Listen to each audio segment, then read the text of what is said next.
નમસ્કાર વિદ્યાર્થી મિત્રો, સ્વાગત છે તમારી પોતાની યુટ્યુબ ચેનલ જયનિશામાં. હું જયની. આજે ધોરણ 8માં લેવાતી NMMS એટલે કે નેશનલ મીન્સ કમ મેરિટ સ્કોલરશિપ યોજનામાં આપણે મોડેલ પેપર 1ની શરૂઆત કરી હતી. મોડેલ પેપર 1 ભાગ 1, જેની અંદર આપણે મેટ વિભાગના જે 90 પ્રશ્નો પૂછાય છે એમાંથી આપણે 45 પ્રશ્નોની ચર્ચા કરી ચૂક્યા છીએ, જે તમે મારી યુટ્યુબ ચેનલની NMMS પ્લેલિસ્ટ, મારી યુટ્યુબ ચેનલ છે જયનિશા, જેની પ્લેલિસ્ટ પરથી તમે મેળવી શકો છો. આ છે ભાગ 2, જેની અંદર આપણે 46થી કરીને 90 પ્રશ્ન સુધી એટલે કે 45 પ્રશ્નોની સંપૂર્ણ સોલ્યુશન મેળવશું, તેમજ સાદી અને સરળ સમજૂતી દ્વારા તેને સમજીશું. ચાલો આપણે સ્ટાર્ટ કરીએ પ્રશ્ન નંબર 46થી. કોડિંગ ડીકોડિંગથી રિલેટેડ આ પ્રશ્ન છે. જોઈએ. પ્રશ્નોમાં આપેલા અક્ષરોને તેમના મૂળાક્ષરોના ક્રમ પ્રમાણે ગોઠવો. જેમ આપણે ગુજરાતીની અંદર કોઈ શબ્દ હોય તેને આપણે શબ્દકોશના ક્રમ પ્રમાણે ગોઠવીએ, તે જ રીતે આપણે આની અંદર આ મોહન એક સ્પેલિંગ છે, જેને આપણે ઇંગ્લિશની અંદર ABCDના ક્રમ પ્રમાણે ગોઠવવાનો છે. ચાલો આપણે શરૂઆત કરીએ. મોહન છે તો સૌથી પહેલાં ABCDમાં આપણે ABCD આખી બોલીએ તો A આવે, પછી આવશે H, પછી આવે M, N, પછી N આવે અને લાસ્ટમાં O આવે, MNO. બરાબર. તો જવાબ આવશે ઓપ્શન નંબર A, AHMNO. આની અંદર તમારા જેટલા પણ મૂળાક્ષર છે એમ મોહનના M છે, O છે, H છે, A છે અને N છે. એની અંદર ABCDમાં સૌથી પહેલાં કયો આવે? A, પછી H, પછી M, પછી N ને પછી O. તો એ રીતે આપણે ગોઠવી લીધો. જવાબ આવશે ઓપ્શન નંબર A. આવા પ્રકારના પ્રશ્નો તમારી પરીક્ષામાં પૂછાય છે. નંબર 47, હેન્ડ છે HAND, જેને આપણે શબ્દકોશના ક્રમ પ્રમાણે ગોઠવવાનું છે. તો H છે આની અંદર, A છે, N છે અને D છે. જો આપણે શબ્દકોશના ક્રમ પ્રમાણે ગોઠવીએ તો સૌથી પહેલાં ABCDમાં આવે A, પછી આવે D, પછી H અને પછી N.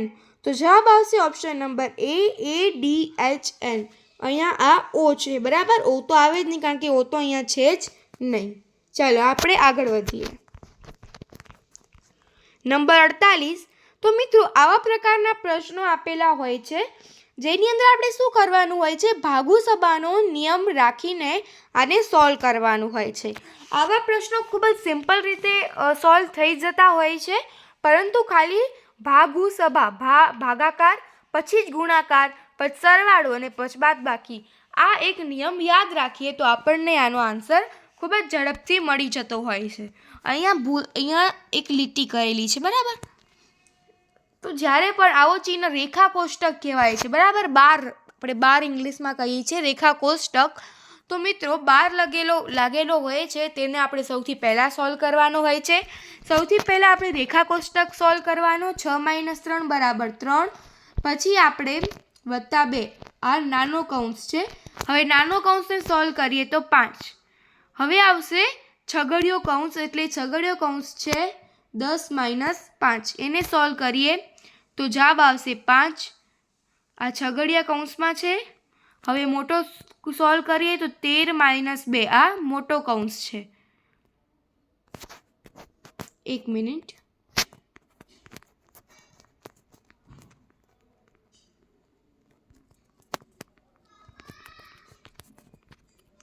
આપણી રકમ બની હતી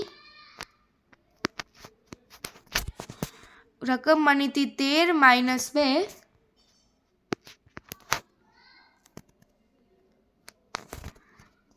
અને કૌંસમાં હતો 5. આપણને આવી રીતે મળ્યું હતું. હવે 5 દુ 10, અહીંયા 10. 13 - 2 પહેલાં ન કરતા, નહીં તો તમારો ખોટો પડશે, કારણ કે સૌથી પહેલાં આ છગડીયો કૌંસ છે જેને આપણે છૂટો કરવો આવશ્યક છે. તો 5 દુ 10, 13 - 10. ભૂલ એ જ થાય છે કે આપણે સૌથી પહેલાં આ કરી નાખીએ છીએ, સ્ટેપ પહેલાં આ કરવાનું હોય છે, કારણ કે ભાગુસભા અને એની અંદર પણ સૌથી પહેલાં આપણે રેખા કોષ્ટક, પછી નાનો કૌંસ છોડાવવાનો, છગડીયો કૌંસ અને પછી જ મોટો કૌંસ આપણે છોડવો પડે અને પછી ભાગાકાર, ગુણાકાર, સરવાળો, બાદબાકી. હવે 13 - 10 કરીએ તો 3 અને હવે છેલ્લે આ જે 12 છે ભાગ્યા 15, તો આને સોલ્વ કરીએ તો 15 ભાગ્યા 3 બરાબર 5. આપણો આન્સર આવી જશે ઓપ્શન નંબર બી 5. આશા કરું છું કે તમે આ દાખલો ખૂબ જ સારી રીતે સમજી ગયા હશો. ચાલો હવે આપણે આગળ વધીએ. આની અંદર પણ એ જ રીતે સેમ કરવાનું છે, પણ આની અંદર કૌંસ નથી આપેલા એટલે આપણે સરળ પડશે. ખાલી ભાગુસભાનો નિયમ. તો સૌથી પહેલાં ભાગાકાર એટલે કે 2 એટલે 5, 2 પંચા 10. પછી આવશે ગુણાકાર 20 પંચા 100 બરાબર. પછી સરવાળો 100 + 5 બરાબર 105 -3 બરાબર 102. જવાબ આવી જશે આપણો ઓપ્શન નંબર બી 102. આશા કરું છું કે તમે આને સમજી ગયા હશો. ચાલો હવે આપણે આગળ વધીએ. આની અંદર નંબર 50માં પણ આપણે ભાગુસભા નિયમ પ્રમાણે જોઈએ તો અહીંયા સૌથી પહેલાં ભાગાકાર 4 પંચા 20, પછી ગુણાકાર અને કૌંસ છે એટલે આપણે છોડાવી નાખીએ તેને. 20માંથી 5 જાય તો 15, 15 + -3 સૌથી પહેલાં 8 પંચા 40 + 15 -3 15 + 40 બરાબર 55, 55 - 3 બરાબર 52. તો આપણો આન્સર આવી જશે ઓપ્શન નંબર એ 52. આની અંદર કંઈ જ નથી કરવાનું, ખાલી ભાગુસભા અને જ્યારે કૌંસ આપેલા હોય ત્યારે રેખા કોષ્ટક, નાનો કૌંસ, છગડીયો કૌંસ, પછી મોટો કૌંસ. જ્યારે પણ આપણે આ રૂલને ફોલો કરી નાખીએ છીએ ત્યારે આપણો આન્સર ડેફિનેટલી મળી જાય છે. આગળ નંબર 51. નંબર 51માં જોઈએ. સૌથી પહેલાં ભાગાકાર 20 ભાગ્યા 4 બરાબર 5 વત્તા 40 × 5 બરાબર 200 -6. આવા પ્રકારનું થશે. હવે આગળ વધીએ તો જવાબ આવી જશે 199 બરાબર. અહીંયા ઓપ્શન નંબર એ આપણો જવાબ આવશે 199. અહીંયા લખેલો હોય તો ખોટો હતો, જે મેં સુધારી નાખ્યો છે. 199 આપણો આન્સર આવશે. નંબર 52 જોઈએ. જો અહીંયા આ સંજ્ઞાઓ આપેલી છે, જે ભાગાકાર કરેલો છે તેની અર્થે ગુણાકાર, ગુણાકાર કરેલો છે ત્યાં ભાગાકાર સમજવાનું, માઇનસ હોય ત્યાં પ્લસ અને પ્લસ હોય ત્યાં માઇનસ એવું સમજવાનું અને પછી સમીકરણનો ઉકેલ કરવાનો છે. ચાલો હવે આપણે આને કરીએ. સૌથી પહેલાં આપણે સંજ્ઞાઓ મુજબ એને ફેરવી નાખીએ.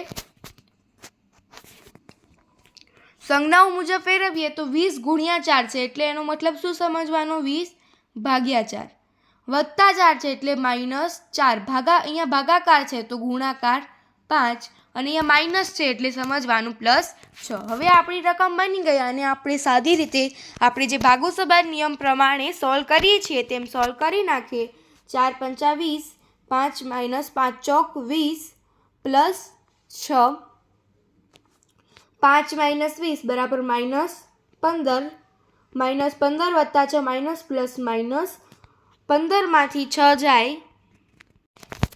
સોરી અહીંયા જુઓ, આપણે આ રીતે જ ભૂલ કરી નાખી છે. સૌથી પહેલાં ભાગુસભા એટલે કે હવે આપણે સૌથી પહેલાં અહીંયા સરવાળો કરવાનો એટલે 5 - 26 બરાબર -21. આપણો આન્સર આવી જશે -21 ઓપ્શન નંબર બી. સૌથી પહેલાં સરવાળો અને પછી જ બાદબાકી, કારણ કે સભા એટલે 20 + 6 બરાબર 26, 5 - 26 બરાબર -21.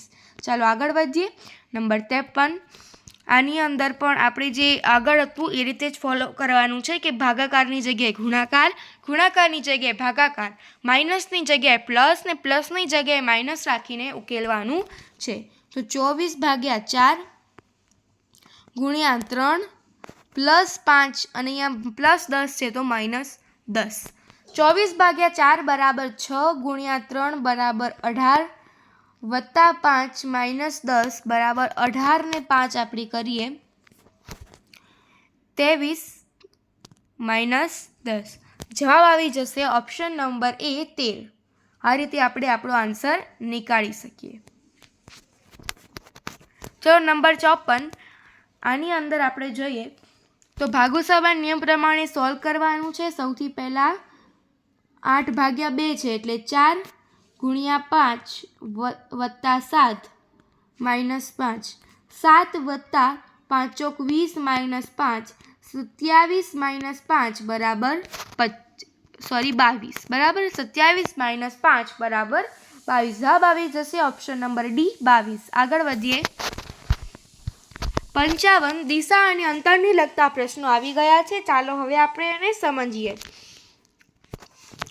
મિતવા સૂર્યોદય સમયે થોડા સમય ઉત્તરમાં અને ત્યારબાદ પૂર્વ દિશામાં ચાલે છે. મિતવા નામની છોકરી છે. સૂર્યોદય હોય છે ત્યારે થોડો સમય તે ઉત્તર દિશામાં ચાલે છે અને પછી થોડો સમય તે પૂર્વ દિશામાં ચાલે છે. હવે આપણને કહે છે તો બંને દિશાની દોડ દરમિયાન મિતવાનો પડછાયો કઈ દિશામાં પડતો હશે. તમને ઓપ્શન આપેલા છે પશ્ચિમ અને પશ્ચિમ, દક્ષિણ પશ્ચિમ, પશ્ચિમ દક્ષિણ કે પૂર્વ ઉત્તર. તો વિદ્યાર્થી મિત્રો, આની અંદર ગણતરીનો કોઈ સવાલ નથી. આની અંદર તમારે યાદ રાખવાનું છે એક વસ્તુ. શું યાદ રાખવાનું છે કે સૂર્યોદય સમયે મિતવા કોઈ પણ દિશામાં દોડતી હોય પણ તેનો પડછાયો હંમેશા પશ્ચિમ દિશામાં જ પડે. આપણે જ્યારે સૂર્યોદય થતો હોય અને સૂર્યોદય સામે આપણું મોં હોય ત્યારે એટલે કે કોઈ પણ દિશામાં આપણું મોં હોય ત્યારે આપણે ગમે તે દિશામાં ચાલીએ, ગમે તે દિશામાં દોડી, આપણો પડછાયો એ હંમેશા પશ્ચિમ દિશામાં જ પડે છે. એટલે જો એ ઉત્તર દિશામાં દોડતી હશે પણ સૂર્યોદય છે એટલે પશ્ચિમ દિશામાં જ પડશે પડછાયો, અને જ્યારે પૂર્વ દિશામાં દોડતી હશે ત્યારે પણ એનો પડછાયો પશ્ચિમ દિશામાં જ પડશે. કારણ કે સૂર્યોદયના સમય કોઈ પણ દિશામાં દોડવામાં આવે પડછાયો હંમેશા પશ્ચિમ દિશામાં જ પડે છે. એટલે જવાબ આવી જશે ઓપ્શન નંબર એ, પશ્ચિમ અને પશ્ચિમ. નંબર 56, જો ઉત્તર દિશામાં અને દક્ષિણ દિશા વચ્ચેનો ખૂણો x અને પૂર્વ દિશા અને દક્ષિણ દિશા વચ્ચેનો ખૂણો y હોય તો x જેમ y બરાબર કેટલા. હવે મિત્રો સૌથી પહેલાં આપણે દોરી નાખીએ. આ ઉત્તર, આ પૂર્વ, આ પશ્ચિમ અને આ દક્ષિણ, આ રીતનું હોય છે. હવે આપણને કહે છે ઉત્તર અને દક્ષિણ દિશા વચ્ચેનો ખૂણો, એટલે આ કેટલો થશે 180 અંશ. અને કહે છે ઉત્તર અને પૂર્વ વચ્ચેનો, એટલે આ ઉત્તર અને આ પૂર્વ કેટલો થશે 90 અંશ. તો ઉત્તર અને દક્ષિણ દિશા વચ્ચેનો ખૂણો કેટલો થાય? અહીં ઉત્તર અને દક્ષિણ દિશા વચ્ચેનો ખૂણો 180 અંશ થાય. જ્યારે પૂર્વ અને દક્ષિણ વચ્ચેનો ખૂણો કેટલો થાય 90 અંશ. બરાબર. હવે ઊભા રહો 1 મિનિટ, આપણે વળી કરીએ. તો હવે ઉત્તર અને દક્ષિણ દિશા વચ્ચે છે 180 અને ઉત્તર અને પૂર્વ વચ્ચેનો ખૂણો છે પૂર્વ અને દક્ષિણ દિશા વચ્ચેનો ખૂણો છે 90. હવે આ છે x અને આ છે y. x જેમ y કરવાના છે એટલે 180 જેમ 90 બરાબર જવાબ આવશે 2 જેમ 1. એટલે કે 100. જ્યારે જેમ હોય ત્યારે આપણે અપૂર્ણાંકમાં આ રીતે દર્શાવી શકાય. તો તમે કરી શકો છો. જવાબ આવશે 2 જેમ 1. આપણો આન્સર આવી જશે ઓપ્શન નંબર સી. ચાલો આગળ વધીએ. અહીંયા તમે ભૂલથી 1 જેમ 2 ના કરી નાખતા, તે આખી અલગ વસ્તુ છે. તમારો જવાબ ખોટો પડશે. ચાલો આગળ વધીએ. નંબર 57, મનાલી ઉત્તર દિશામાં 10 કિમી અંતર કાપે છે. સાથે સાથે કરતા જઈએ. ઉત્તર દિશામાં 10 કિમી અંતર કાપે છે. આ 10 કિમી ઉત્તર દિશામાં. ત્યારબાદ તે પૂર્વ દિશામાં 20 કિમી ચાલે છે. તે આ પૂર્વ દિશા થશે, આ એ 20 કિમી ચાલે છે. હવે આપણને કહે છે અંતમાં દક્ષિણ દિશામાં 10 કિમી ચાલે છે. હવે એનું મોં અહીંયા છે. હવે દક્ષિણ દિશા એટલે અહીંયા, એટલે કે દક્ષિણ દિશામાં એ 10 કિમી ચાલે છે. હવે આપણને કહે છે તો મનાલી પોતાના અંતિમ સ્થાનથી પ્રારંભિક સ્થાન સુધીનું અંતર શોધો. તો હવે મનાલીનું સ્થાન અહીંયા હતું, પ્રારંભિક સ્થાન A, અને હમણાં પહોંચી છે રસ્તે B, અહીંયા પહોંચી છે. તો હવે આપણે પાછું આ જ રસ્તે નથી જવાનું. હવે આ આપણું અંતિમ સ્થાન છે, આ અંતિમ સ્થાન અને આ પ્રારંભિક સ્થાન, એના વચ્ચેનું અંતર શોધવાનું છે. તો અહીંયા કેટલું છે 20. તો અહીંયા પણ કેટલું હશે 20. એટલે જવાબ આવી જશે 20 કિમી. એટલે કે જે મનાલીનું અંતિમ સ્થાનથી પ્રારંભિક સ્થાનનું અંતર છે 20 કિમી. ચાલો આગળ વધીએ. નંબર 58, અવિરાનું મોં પશ્ચિમ દિશામાં છે. અવિરાનું છે મોં. આપણે ઉત્તર દક્ષિણ દિશા દોરી નાખીએ. આ ઉત્તર, દક્ષિણ, પૂર્વ, પશ્ચિમ. હવે અવિરાનું મોં પશ્ચિમ દિશામાં છે એટલે અવિરા અહીંયા ઊભી છે. આ અવિરા છે. બરાબર. હવે અવિરા ઊભી છે. હવે આપણને કહે છે કે તે ઘડિયાળના કાંટાની દિશામાં 90 અંશ ફરે છે. ઘડિયાળ કેમ ફરે? આમ ફરે. અને ઘડિયાળની વિરુદ્ધ દિશા આમ હોય. બરાબર. હવે ઘડિયાળના કાંટાની દિશામાં 90 અંશ ફરે છે એટલે અહીંયા છે. હવે અહીંયા આવશે એટલે ઉત્તર દિશામાં આવશે. બરાબર. હવે આપણને કહે છે કે હવે ફરી લે છે એટલે એનું મુખ ક્યાં થઈ જશે? ઉત્તર દિશા તરફ. હવે કહે છે તે ઘડિયાળના કાંટાની વિરુદ્ધ દિશામાં 180 અંશ ફરે છે. વિરુદ્ધ દિશામાં 180 એટલે 90 અને પછી 180 એટલે હવે એનું મુખ ક્યાં થઈ જશે? દક્ષિણ દિશા બાજુ. તો હવે કહે છે અવિરાનું મોં કયા દિશામાં હશે? જવાબ આવી જશે ઓપ્શન નંબર ડી આવશે. દક્ષિણ દિશા તરફ એનું મોં હશે. જ્યારે પણ તમને આવા પ્રકારનો પ્રશ્ન પૂછાય, આકૃતિ દોરી ઉત્તર, પૂર્વ, દક્ષિણ, પશ્ચિમ આ રીતે દોરી નાખવાનું. બરાબર. આગળ વધીએ. નંબર 59. રિંકલ એ ઉત્તર દિશામાં 3 કિમી અંતર ચાલે છે. ત્યારબાદ પૂર્વ દિશામાં 4 કિમી અંતર કાપે છે. તો રિંકલના પ્રારંભિક સ્થાન અને અંતિમ સ્થાન વચ્ચેનું અંતર મેળવો. ચાલો આપણે જોઈએ. હવે આપણને કહે છે ઉત્તર દિશામાં 3 કિમી ચાલે છે. ઉત્તર દિશામાં 3 કિમી. પછી પૂર્વ દિશામાં 4 કિમી એટલે આ પૂર્વ દિશામાં 4 કિમી. હવે પ્રારંભિક સ્થાન એટલે એની શરૂઆત અહીંયાથી કરી હતી અને હવે પહોંચી એટલે કે અંતિમ સ્થાન એનું અહીંયા છે. હવે પ્રારંભિક સ્થાનથી અંતિમ સ્થાન વચ્ચેનું અંતર, તો એનું સ્થાન કેટલું છે? અંતર કેટલું છે? આટલું. પણ હવે આ અંતર કઈ રીતે શોધાય? તો વિદ્યાર્થી મિત્રો ધ્યાન આપો તો આ કાટકોણ ત્રિકોણ બને છે, જેનું અહીંયા 3 માપ છે, આ 4 માપ છે અને આ તમને વિકર્ણ લાગે છે. તો વિકર્ણનું માપ આપણે પાયથાગોરસ નિયમ પ્રમાણે શોધી શકીએ છીએ. પાયથાગોરસ રૂલ શું કહે છે? પાયથાગોરસ રૂલ બરાબર, જો જે વિકર્ણનો વર્ગ હોય, અહીંયા હું આ ભૂસી નાખું છું. બરાબર. વિકર્ણનો વર્ગ બરાબર બે બાજુનો વર્ગ. આ બાજુ એ છે, ફોર એક્ઝામ્પલ આ AB છે, ABનો વર્ગ અને BCનો વર્ગ એ સરવાળો. બરાબર. તો હવે આપણને વિકર્ણનો વર્ગ બરાબર, હવે એક હતું 3, એક બાજુ હતી 3, 3નો વર્ગ કરશું અને બીજી બાજુ હતી 4 એટલે 4નો વર્ગ કરશું. 3નો વર્ગ આપણને મળી જશે 9, 4નો વર્ગ મળી જશે 16, 16 + 9 બરાબર 25. આપણને 25 આન્સર મળે છે. હવે 25 છે તો હવે આ વિકર્ણનો વર્ગ છે એટલે આ જશે વર્ગમૂળમાં. તો જવાબ આવી જશે 25નો વર્ગમૂળ બરાબર 5. આપણો આન્સર આવી જશે ઓપ્શન નંબર સી, 5 કિમી. ચાલો આગળ વધીએ. કિરણ સૂર્યોદય સમયે ચાલવાનું શરૂ કરે છે. તેનો પડછાયો તેની પાછળ પડે છે તો તેનો ડાબો હાથ કઈ દિશા હશે?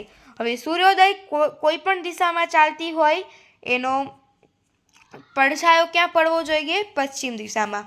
હવે આપણને કહે છે, હવે ફોર એક્ઝામ્પલ અહીંયા છે કિરણ, હવે એનો પડછાયો એની પાછળ પડે છે. તો પાછળ પડે છે તો પાછળની દિશા કઈ હોય? પશ્ચિમ હોય, કારણ કે સૂર્યોદય સામે ચાલે છે. તો એનું મુખ કઈ દિશા તરફ હશે? પૂર્વ દિશામાં. હવે તો પૂર્વ દિશામાં મુખ રાખીને બેઠી છે તો હવે એનો ડાબો હાથ, તો આ હશે એનો જમણો, આ હશે એનો ડાબો. તો એનો ડાબો હાથ કઈ દિશામાં હશે? દક્ષિણ દિશાની અંદર હશે. આવા પ્રકારના પ્રશ્નો જે ખૂબ જ સિમ્પલ હોય છે પણ પૂછાઈ લેતા હોય છે, થોડું ગૂંચવણમાં નાખી દે છે. તો આપણો જવાબ આવી જશે ઓપ્શન નંબર, તો જમણો હાથ પૂછ્યો હોય તો ઉત્તર અને ડાબો હાથ આવી જશે ઓપ્શન નંબર સી, દક્ષિણ. આગળ વધીએ. 2028ને સમાન કેલેન્ડર કયા વર્ષે આવશે? હવે વિદ્યાર્થી મિત્રો સાંભળો, જ્યારે પણ તમને કોઈ વર્ષ લીપ યર આપેલો હોય અને આ રીતે પ્રશ્ન પૂછ્યો હોય કે સમાન કેલેન્ડર કયા વર્ષે આવશે, તો આપણે શું કરવાનું, એની અંદર 28 ઉમેરી નાખવાના. હવે આ સૌથી પહેલાં જોવાનું આ લીપ યર છે કે નહીં, તો તમે જાણો છો કે આ એક લીપ યર છે. તો હવે એનું સમાન કેલેન્ડર કયા વર્ષે આવશે? અહીંયા મિસ્ટેક થઈ ગઈ છે, 2008 નહીં પણ 2008, બરાબર. તો 2008 એક લીપ યર છે, એની અંદર આપણે 28 ઉમેરીએ તો જવાબ આવશે 2036. તો 2008 જે 8નું કેલેન્ડર છે, 8નું એ 2036માં સમાન એ રીતે જ આવશે. આગળ નંબર 62 જોઈએ. 2016નું કેલેન્ડર ફરીથી ક્યારે ઉપયોગમાં લેવાશે? તો તમે સૌ જાણો છો કે 2016 એક લીપ યર છે, તો એની અંદર આપણે વત્તા 28 કરી નાખશું. તો 2016 વત્તા 28 એટલે 2044ની અંદર તેનું કેલેન્ડર ફરીથી ઉપયોગમાં લઈ શકાશે. હવે 2011નું કેલેન્ડર ફરીથી ઉપયોગમાં ક્યારે લેવાશે? તો હવે આ લીપ યર +3 છે. તમે સૌ જાણો છો કે આ લીપ યર +3 છે, કારણ કે 2011 છે. હવે એનો આગળનો લીપ યર કયો હશે? 2008 હશે, બરાબર. હવે આ છે 9, 10 અને 11 એટલે આ લીપ યર +3 છે. જ્યારે તમને વર્ષ લીપ યર +3 આપેલો હોય ત્યારે એની અંદર આગળ માટે 11 ઉમેરી નાખવાના, એટલે જવાબ આવી જશે ઓપ્શન નંબર બી 2022. મિત્રો, જો તમને આની અંદર ખબર ન પડતી હોય તો આની માટે આપણે એક શોર્ટ્સ ખૂબ જ જલ્દીથી આપણે અપલોડ કરીશું કે જેની અંદર કોઈ કેલેન્ડર ફરી ક્યારે ઉપયોગમાં લેવાશે કે ફરી ક્યારે એના જેવું જ આવશે, એ કેલેન્ડર માટે કેટલીક સાવ સિમ્પલ શોર્ટ ટ્રીક છે જે હું તમને કહું છું. કે જો હું તમને અત્યારે મૌખિક કહી દઉં છું, જ્યારે પણ તમને પરીક્ષામાં કોઈ લીપ યર આપેલું હોય અને તમને પૂછેલું હોય કે આવું સમાન કેલેન્ડર કયા વર્ષમાં આવશે, તો હું તમને કહીશ કે એની અંદર +28 ઉમેરી નાખવાના. અને તમને એમ પૂછ્યું હોય કે કોઈ વર્ષ આપેલો હોય અને લીપ યર હોય, તમને એમ પૂછ્યું કે આની પહેલાં આવું કેલેન્ડર ક્યારે આવ્યું હોય, તો આપણે -28 કરી નાખવાના. અને જ્યારે લીપ યર +1 આપેલું હોય તે આપણે આ વિડીયોના એન્ડિંગની અંદર ખૂબ જ સારી રીતે સરળતાથી સમજીશું. તેના માટે તમારે આખો વિડીયો જોવાનો છે, એન્ડ સુધી બન્યા રહેવાનું છે. અને એન્ડમાં આપણે આ શોર્ટ ટ્રીક હું તમને આપવાની છું જે ખૂબ જ ઇમ્પોર્ટન્ટ છે. આવા પ્રકારના પ્રશ્નો એક્ઝામમાં પૂછાઈ ગયા છે પ્રીવિયસ યર ક્વેશ્ચનમાં. તો મિત્રો, આ હું તમને કહીશ, બરાબર. હમણાં લીપ યર માટે +28 અને જો પહેલાંનું પૂછ્યું હોય તો -28. આગળ આપણે ખૂબ જ સારી રીતે આગળ એન્ડમાં સમજીશું વિડીયોના એન્ડિંગમાં. ચલો, નીચે આપેલ કયું વર્ષ લીપ યર નથી? લીપ યર શોધવા માટે જો શતાબ્દી વર્ષ હોય તો /400, અને જો સાદું વર્ષ હોય, શતાબ્દી ન હોય, તો /4 કરશું. જો આપણને નિશેષ જવાબ મળે એનો મતલબ નિશેષ છે. હવે 1200 તો તમને ખબર છે, તમે સૌ જાણો છો 1200 તો શતાબ્દી છે, તો આપણે 400 વડે ભાગીએ તો પણ ભગાઈ જશે. 944 4 વડે ભાગે તો ભગાય છે.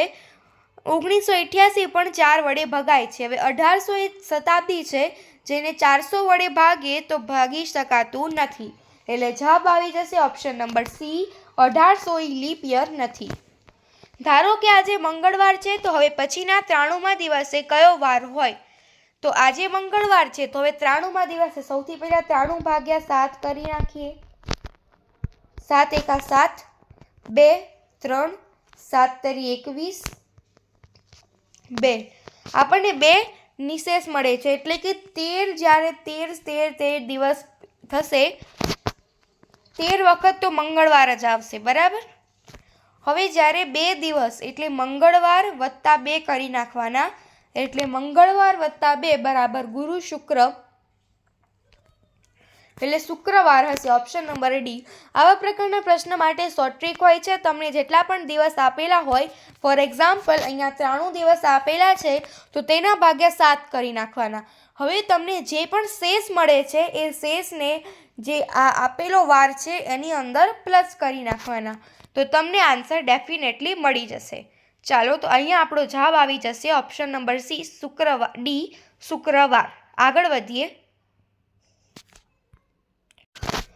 આજે શનિવાર છે તો પછીના બુધવાર પછી 29મા દિવસે કયો વાર હશે? તો આની અંદર સૌથી પહેલાં 29 ભાગ્યા 7 કરજો તમે, એટલે 7 ચોક 28, એક શેષ વધશે તો બુધવાર વત્તા 1 કરવાના. હવે આપણે શનિવારને આપણે ગણવાના નહીં, બુધવાર વત્તા 1 કરી નાખવાના, એટલે ગુરુવાર તમને આન્સર મળી જશે. આગળ નંબર 67, 3 વર્ષ પહેલાં કૌશિકની ઉંમર 15 વર્ષ હોય તો 10 વર્ષ બાદ કૌશિકની ઉંમર કેટલી થાય? ઉંમર સંબંધી કૂટ પ્રશ્નો આપણે ખૂબ જ લોંગ વિડીયો આપણે ડીપમાં ભણ્યા છીએ શોર્ટ ટ્રીક સાથે, જે તમે મારી યુટ્યુબ ચેનલ પર જોઈ નાખજો. વહેલા આપણે શોર્ટ ટ્રીક પ્રમાણે કરી નાખીએ. 3 વર્ષ પહેલાં કૌશિકની ઉંમર 15 છે, એટલે આધુનિક ઉંમર કેટલી થશે? વર્તમાન ઉંમર 15 - 3 બરાબર 12 વર્ષ. હવે 12 વર્ષ હાલની ઉંમર છે તો 10 વર્ષ બાદ કૌશિકની ઉંમર કેટલા વર્ષ થાય? 3 વર્ષ પહેલાં કૌશિકની ઉંમર 15 હતી, એટલે હમણાં કેટલી થાય? 15 + 3 બરાબર 18 વર્ષ, અને 18 વર્ષ છે. હવે 10 વર્ષ બાદ કૌશિકની ઉંમર કેટલી થાય? તો 18 + 10 બરાબર 28 વર્ષ થાય. આગળ વધીએ. નંબર 68, હાલમાં માતાની ઉંમર તેના બાળક કરતાં 4 ગણી છે અને માતાની ઉંમર અને બાળકની ઉંમરનો તફાવત 21 વર્ષ છે, તો માતા અને બાળકની ઉંમરનો સરવાળો શોધો. હવે બાળક છે x વર્ષ, માતા છે x + 4x વર્ષ, બરાબર 4 ગણી છે. હવે એનો તફાવત છે 21.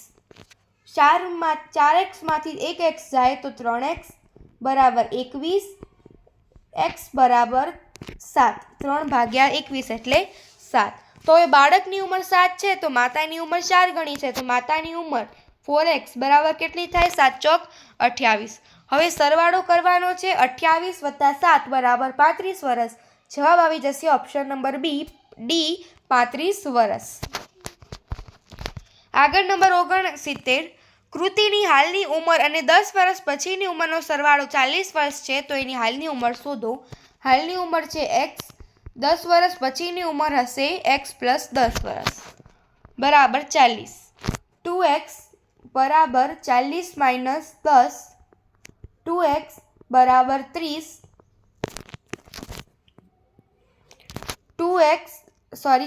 x બરાબર 30/2 બરાબર 15 વર્ષ. તો હાલની ઉંમર હશે એની 15 વર્ષ. Option number B is good. Number 70, Vijay અને નીતિનની હાલની ઉંમરનો સરવાળો 18 વર્ષ છે, તો 5 વર્ષ પછી બંનેની ઉંમરનો સરવાળો કેટલો થશે? હવે વિજય છે અને આ નીતિન છે, એનો સરવાળો છે 18 વર્ષ. 5 વર્ષ પછી x 5 વર્ષ વધશે અને y પણ 5 વર્ષ વધશે, તો એના સરવાળામાં કુલ 10 વર્ષનો ઉમેરો થશે, એટલે આન્સર આવી જશે ઓપ્શન નંબર બી, 28 વર્ષ. મિત્રો, જો તમને અત્યારે ખબર ન પડતી હોય, તમને ખૂબ જ સારી રીતે ડીપમાં સમજવું હોય, તો તમે મારા એક ચેપ્ટર વાઇઝ જે આપણે વિડીયો બનાવેલા છે, દરેક ચેપ્ટરના વિડીયો બનાવેલા છે, જે તમે મારી યુટ્યુબ ચેનલ પર જોઈ નાખજો, જેથી તમને શોર્ટ ટ્રીક અને જે હું અત્યારે અડધી મિનિટમાં કરું છું એ જ પ્રશ્ન ખૂબ જ શાંતિથી, ધીમે ધીમે, લોજિકલી સમજીને, શોર્ટ ટ્રીકથી પણ સમજીને આપણે 3-4 મિનિટથી આપણે ડીપમાં સમજેલું છે. તો એના માટે મારા વિડીયો તમે જોઈ લેજો, જો તમને સમજણ પડતી ન હોય તો. આ મોડલ પેપર છે એટલે હું થોડું જલ્દી કરાવું છું. હવે અહીંયા આપણને ખૂટતો અંક મૂકવાનો છે, તો પેટર્નને તમારે સમજવાની છે, તમે સમજી શકશો. 9 છે, 16 છે, 25 છે. 9 છે 3નો વર્ગ, 16 છે 4નો વર્ગ, 25 છે 5નો વર્ગ, 81 છે 9નો વર્ગ, 100 છે 10નો વર્ગ, 121 છે 11નો વર્ગ. 9, 10, 11, 3, 4, 5. તો અહીંયા છે 36, 6નો, 49, 7નો છે, બરાબર. તો 6, 7 ને હવે અહીંયા કોનો વર્ગ આવવો જોઈએ? 8નો વર્ગ આવવો જોઈએ. 8નો વર્ગ કેટલો થશે? 64. જવાબ આવી જશે ઓપ્શન નંબર બી, 64.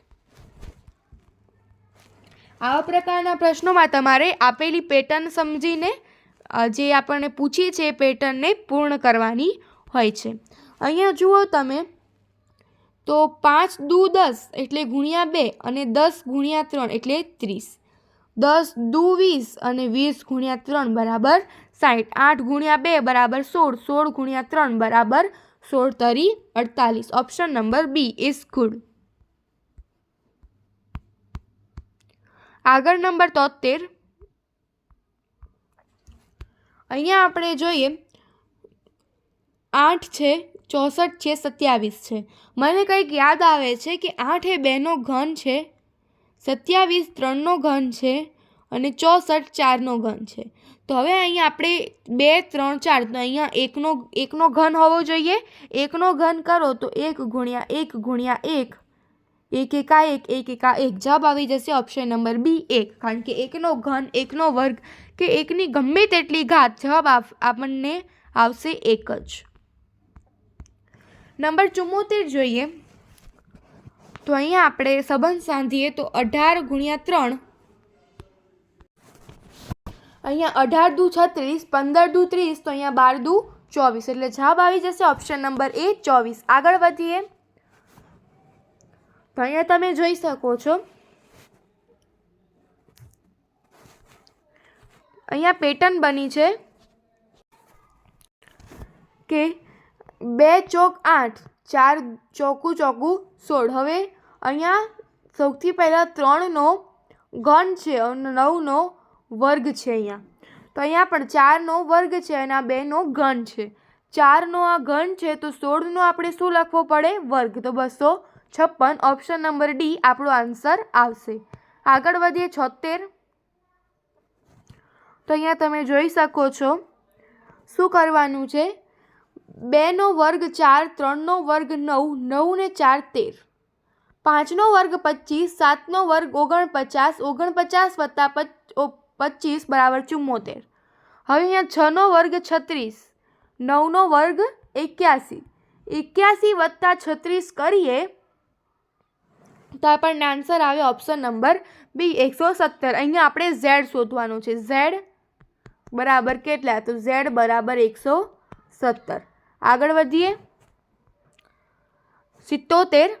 વિદ્યાર્થી મિત્રો, એની પહેલાં હું તમને કહી દઉં કે જ્યારે હું તમારા માટે આટલી બધી મહેનત કરતી હોઉં ત્યારે તમારે મારી ચેનલને સબસ્ક્રાઈબ કરવાનું છે, લાઈક કરવાનું છે આ વિડીયો ગમે તો, અને હું આગળ એક હોમવર્ક ક્વેશ્ચન પણ આપીશ, એના માટે તમારે હોમવર્ક પણ કરવાનું છે અને તમારા મિત્રો સાથે શેર પણ કરવાનું છે. તો જ્યારે મને બધું મળે છે અને તમે જ્યારે કોમેન્ટ કરો છો ત્યારે તમે હોમવર્કની કોમેન્ટ કરો છો કે આનો આન્સર આવશે, તમે ચેનલને સબસ્ક્રાઈબ કરો છો, વિડીયોને વધુમાં વધુ લાઈક મળે છે, ત્યારે મને પણ મોટિવેશન મળે છે. આથી તમારે આ બધું જ કરવાનું છે. બરાબર? ચાલો હવે આપણે આગળ વધીએ. હવે અહીંયા શ્રેણીના પ્રશ્નો આવ્યા છે, જેને કરીએ. 37, 40, 43, 46, આનો ગેપ જુઓ, ખૂબ જ સિમ્પલ છે. 37 થી 40 વચ્ચે ગેપ છે 3નો, 40 થી 3 વચ્ચે ગેપ છે 3નો, 43 થી 46 વચ્ચે ગેપ છે 3નો. તો હવે 46 પછી આપણે 3 ઉમેરીએ તો જવાબ આવશે ઓપ્શન નંબર સી 49. આગળ વધીએ 78. 2. વિદ્યાર્થી મિત્રો, આવા પ્રકારની તમને જ્યારે માહિતી મળે ત્યારે આમાં શું હોય તમે જોઈ શકશો. 2, 3, અહીંયા આવશે 4, 5 અને 6, અને બીજી રીતની પેટર્ન આમ બને છે 4, 5, 6, 7. તો અહીંયા જવાબ શું આવી જશે? 4, ઓપ્શન નંબર એ. ચાલો આગળ વધીએ. હવે અહીંયા પેટર્ન જોજો, તમે પેટર્નને સમજવાની કોશિશ કરો. 10 છે, અહીંયા 100 છે, 10નો વર્ગ 100, 9 છે 81 છે, 9નો વર્ગ 81. હવે અહીંયા 64 છે તો 64 એ કોનો વર્ગ છે? 8નો વર્ગ છે. તો જવાબ આવી જશે ઓપ્શન નંબર બી 8, કારણ કે 8 લખી નાખશું તો 8નો વર્ગ 64 થઈ જશે. ચાલો આગળ વધીએ. અહીંયા સંબંધ જોજો. એ બી તો બી એ, એ બી સી તો સી બી એ, તો એ બી સી ડી તો આપણે શું લખશું? ડી સી બી એ, કારણ કે હવે દરેક જે ક્રમ છે એને ઉલટાવતા જઈએ તો એ બી સી ડીનું થશે ડી સી બી એ. ચલો આગળ નંબર 81 શ્રેણીના પ્રશ્નો છે. એના પછી આપણી આકૃતિઓના ગણતરીવાળા પ્રશ્નો આવશે, તેને આપણે ખૂબ જ સારી રીતે શોર્ટ ટ્રીકથી કરશું. હવે આને જુઓ.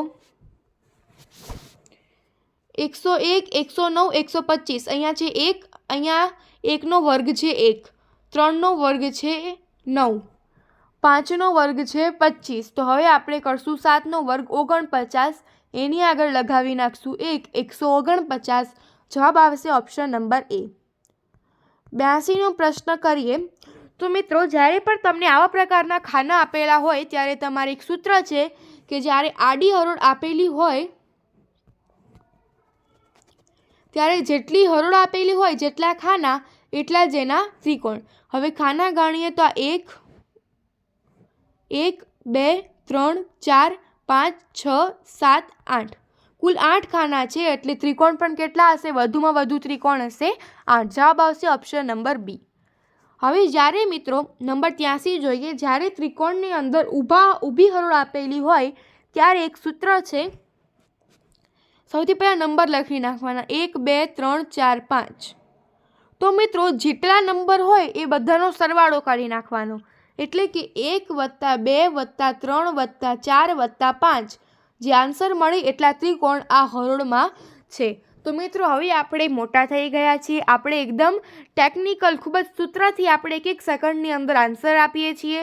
તો હવે આપણે સરવાળો કરવા નહીં બેસીએ, આંગળી ગણવા નહીં બેસીએ, પરંતુ આપણા પાસે સૂત્ર છે n + n + 1 કૌંસમાં છેદમાં 2. n બરાબર કેટલા છે? 5. ક્રમિક સંખ્યાઓની જ્યારે આપણે સરવાળો શોધવાનો હોય છે ત્યારે આપણે આ સૂત્ર વાપરીએ છીએ. 5 + 1 = 6. સોરી, અહીંયા ગુણ્યા આવશે, અહીંયા સરવાળો નહીં આવે. 2, 2 તરી 6, 5 તરી 15. આનો સરવાળો કરીને જોઈ લો, તમને જવાબ આવશે ઓપ્શન નંબર એ, 15 જ જવાબ મળશે. આ એક સૂત્ર છે n + 1 છેદમાં 2 બરાબર આપણને ક્રમિક સંખ્યાનો સરવાળો મળી જાય. તો આની અંદર જવાબ આવશે ઓપ્શન નંબર એ. આગળ વધીએ 84. ચલો તો મિત્રો, જ્યારે પણ તમને આ રીતનો પ્રશ્ન આપેલો હોય કે જેની અંદર ત્રિકોણની અંદર ત્રિકોણ આપણે શોધવાનો હોય ત્યારે શું કરવાનું? જે ત્રિકોણ હોય એની અંદર જેટલા ત્રિકોણ હોય એની અંદર આપણે 2n + 1 કરી નાખવાના. એટલે હવે આ ત્રિકોણની અંદર કુલ કેટલા ત્રિકોણ છે? 2. તો 2 n ની જગ્યાએ 2 + 1, 2 દુ 4 + 1 બરાબર તમારું સૂત્ર થશે 4n. 4n + 1 તમારું સૂત્ર છે.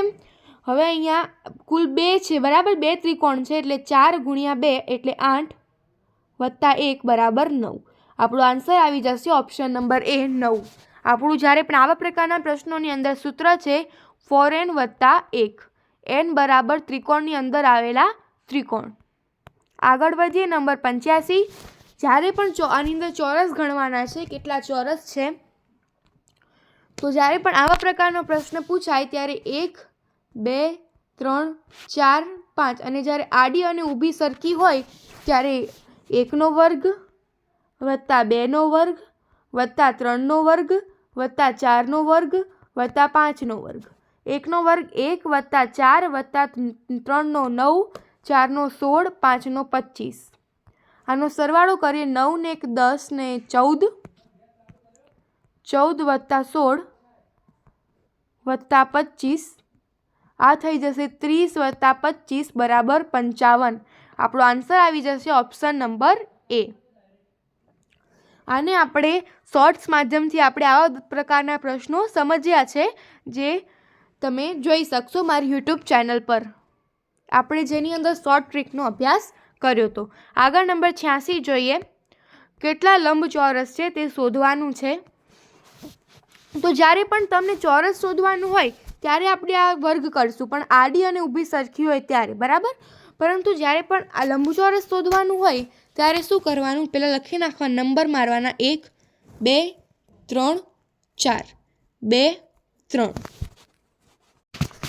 હવે ઉપરના ક્રમનો સરવાળો કરવાનો. 4, 3, 7, 7 ને 2 9, 9 ને 1 10, 10 ગુણ્યા આડી જે ઊભી હરોળ છે તેનો સરવાળો કરવાનો. 3 ને 2 5, 5 ને 1 6, 10 × 6 બરાબર 60. કુલ 60 લંબચોરસ હશે. આ ક્યારે? કે જ્યારે આડી અને ઊભી હરોળ સમાન ન હોય અને આપણે લંબચોરસ શોધવાના હોય ત્યારે આપણે આમ કરવાનું છે. હવે આડી અને ઊભી હરોળ સમાન હોય અને લંબચોરસ શોધવાના હોય ત્યારે શું કરવાનું? તો ત્યારે પણ સેમ જ કરવાનું છે. જ્યારે આમ હોય ત્યારે આપણે શું કરવાનું? 1 + 2 + 3 બરાબર 6 અને ઊભી હરોળનો સરવાળો 3 + 2 + 1 બરાબર 6. હવે 6 × 6 કરવાના, 6 × 6 બરાબર 36. આપણો આન્સર આવી જશે ઓપ્શન નંબર સી 36. આગળ વધીએ. 88. હવે જ્યારે આપણને આ રીતે ત્રિકોણ આપેલા હોય ત્યારે આપણે શું કરવાનું? તો તમે જાણો છો કે જ્યારે આ તો આડા અને ઊભા લીટા બધું જ છે, પણ જ્યારે આ રીતનો પ્રશ્ન હતો ત્યારે જેટલા ખાના એટલા ત્રિકોણ.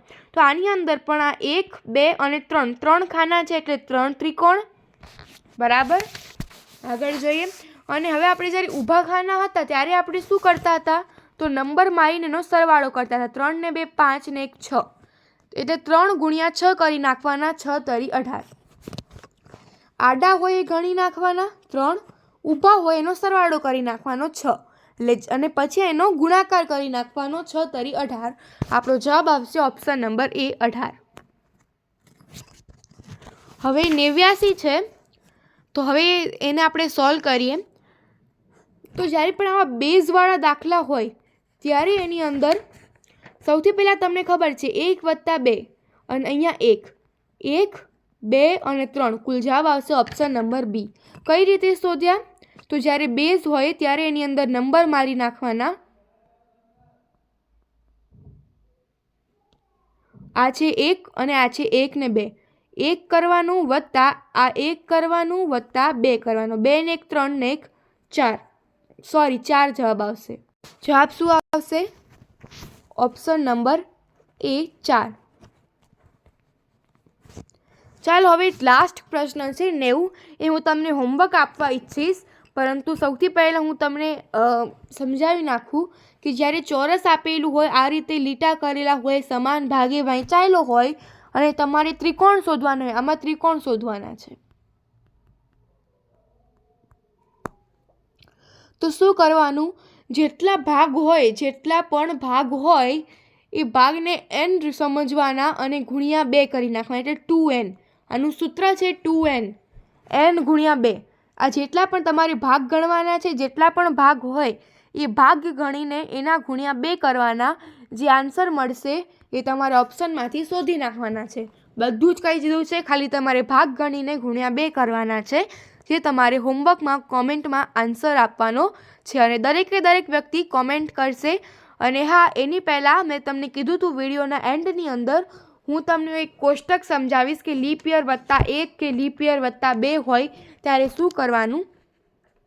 તો મિત્રો કહી દઉં, જ્યારે લીપ યર હોય અને આપણે સમાન કેલેન્ડર શોધવાનું હોય ત્યારે +28 કરવાના હોય. જ્યારે લીપ યર +1 હોય, આ લીપ યર માટે છે, આ લીપ યર માટે છે. લીપ યર +1 એટલે શું? ફોર એક્ઝામ્પલ 2008 એ લીપ યર છે, તમે સૌ જાણો છો. તો હવે એના સમાન કેલેન્ડર શોધવા માટે +28 કરવાના. હવે 2009 હોય તો એ લીપ યર +1 કહેવાય. તો જ્યારે આવું હોય ત્યારે +6 કરવાના. લીપ યર +2 એટલે 2010, આ 2010. તો 2008 એ લીપ યર છે, +2 એટલે 2010 જ્યારે શોધવાના હોય ત્યારે +11 કરવાના. અને લીપ યર +3 એટલે 2011. આ રીતે શોધવાનું હોય ત્યારે પણ +11 કરવાના. એટલે ટૂંકમાં લીપ યર +1 હોય તો આપણે કરવાના +6. લીપ યર +2 હોય ત્યારે કરવાના +11. અને લીપ યર +3 હોય ત્યારે કરવાના +11. જો તમને આની અંદર ખબર ન પડી હોય તો ઉદાહરણ સાથે આપણે એને સમજીશું. એક શોર્ટ હું બનાવીશ અને ખૂબ જ વહેલા આજકાલની અંદર અપલોડ કરી નાખીશ, જેની અંદર આપણે આ લીપ યર અને કુલ સમાન કેલેન્ડર ક્યારે આવશે એનું એક કોષ્ટક બનાવીને સરળતાથી તમને ટ્રીક દ્વારા યાદ કરાવી નાખશું. બરાબર. તે શોર્ટ આપણા ચેનલ પર જલ્દી અપલોડ થઈ જશે. તો હમણાં આપણે અહીંયા વિરામ આપીએ છીએ આ વિડીયોને. આગળના જે 90 પ્રશ્નો રહ્યા છે સેટ વિભાગના શાળાકીય યોગ્યતા કસોટીના, તે આપણે આગલા વિડીયોમાં કરશું અને ફરી મળીશું. ત્યાં સુધી બાય. અને ખૂબ જ સારી રીતે તૈયારી કરતા રહેજો. Thank you.